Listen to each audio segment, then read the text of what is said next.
Hi all. നിങ്ങൾ ഒരുപാട് insult ചെയ്യുകയോ മറ്റുള്ളവരുടെ മുന്നിൽ മോശക്കാരനാക്കുകയോ ചതിക്കുകയോ ഒക്കെ ചെയ്ത ഒരാളോട് നിങ്ങൾക്ക് ക്ഷമിക്കാൻ പറ്റുമോ? ഇല്ല എന്ന് തന്നെയായിരിക്കും ഉത്തരല്ലേ? നിങ്ങൾ കഷ്ടപ്പെട്ട് ബുദ്ധിമുട്ടി ആരോടും ക്ഷമിക്കേണ്ട. പക്ഷേ നിങ്ങൾ ഊണിലും ഉറക്കത്തിലും രാവിലെ എഴുന്നേൽക്കുമ്പോൾ തൊട്ട് നൈറ്റ് കിടക്കുന്നത് വരെ അവരെ പറ്റി ആലോചിച്ച് അവരെന്നാലും എന്നോട് ഇങ്ങനെ ചെയ്തല്ലോ, എനിക്ക് തിരിച്ച് റിവെഞ്ച് ചെയ്യണം, അങ്ങനെയുള്ള പലവിധ ചിന്തകളായിട്ട് നിങ്ങൾ കടന്നു പോയിക്കൊണ്ടിരിക്കുകയാണ്. നിങ്ങളുടെ ഉറക്കം നഷ്ടപ്പെടുന്നു. ഇങ്ങനെ കുറേ നാളുകളോളം നിങ്ങൾ ഇതേ ചിന്തകൾ കൊണ്ട് മുന്നോട്ട് പോവുകയാണെങ്കിൽ ജസ്റ്റ് ഒന്ന് മിററിൻ്റെ മുന്നിൽ ചെന്ന് നിന്ന് നിങ്ങളെ തന്നെ ഒന്ന് നോക്കൂ.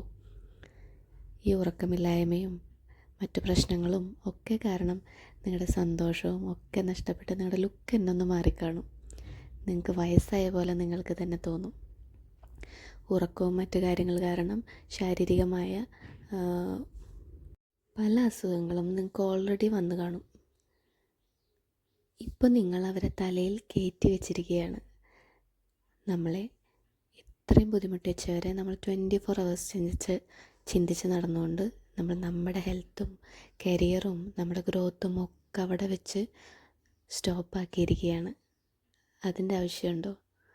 നമ്മൾ പലരോടും നമ്മളെ ബുദ്ധിമുട്ടിച്ച പലരോടും ക്ഷമിക്കണമെന്ന് പറയുന്നത് അവർക്ക് വേണ്ടിയല്ല, നമ്മൾക്ക് വേണ്ടി തന്നെയാണ്.